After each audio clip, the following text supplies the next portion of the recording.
दर्शन जे आहे ते आपल्याला होताना पाहायला मिळतं आणि निरोप देखील गिरगावच्या चौपाटीवर आपल्याला होताना दिसतो। सध्याला मी गिरगावच्या चौपाटीच्या तिथे आहे आणि आपण सध्याला बघू शकता मोठ्या प्रमाणात गर्दी आहे। एकूणच घरगुती बाप्पा असतील किंवा मग सार्वजनिक गणेशोत्सव मंडळाचे बाप्पा असतील, हे सगळे सध्याला गिरगावच्या चौपाटीकडे आपल्याला मार्गस्थ होताना पाहायला मिळत आहे। तर प्रामुख्याने जर का पाहिलं तर अनेक जे सार्वजनिक गणेशोत्सव मंडळ आहेत त्यांच्याकडनं सध्याला गिरगावच्या चौपाटीकडे हे सगळे मार्गस्थ होत असतानाच मिरवणुका असेल, ठिकठिकाणी वाजत गाजत त्याचं स्वागत असेल, हे देखील होताना पाहायला मिळत आहे। सध्याला गिरगावच्या चौपाटीवर तराफा देखील सज्ज झालेला आहे आणि एकूणच विसर्जन देखील आपल्याला त्या मार्गे होताना पाहायला मिळत आहे। तर एकूणच लाईफगार्ड्स असतील, जवळपास 2000हून अधिकचे लाईफगार्ड्स आहेत ते तैनात करण्यात आलेले आहेत।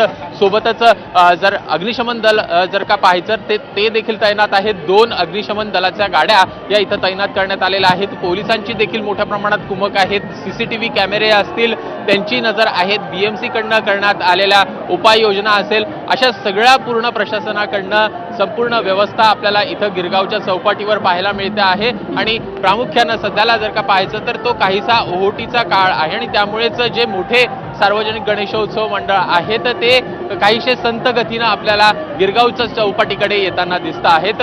एकूणच संध्याकाळच्या वेळेस अनेक बाप्पा, लाडके बाप्पांना निरोप देण्यासाठी गिरगावच्या चौपाटीवर आपल्याला जे अनेक मंडळ असतील ते गर्दी त्यांची होताना पाहायला मिळेल। सोबतच अनेक गणेश भक्त त्यांना निरोप देताना देखील इथं आपल्याला भावुक होताना दिसतील। अगदी खूप खूप धन्यवाद अभिषेक। पुन्हा एकदा वेळोवेळी अपडेट्स घेत राहू। तर गिरगाव मधली दृश्य आपण पाहत होतो आणि आपण पुन्हा एकदा लालबागच्या परिसरामध्ये जाऊयात। ही काही दृश्य आपण बघतोय राज्यामधल्या वेगवेगळ्या ठिकाणावरची। मुंबईमधल्या या विसर्जनाच्या मिरवणुकांमधली दृश्य आपण पाहतो आहोत।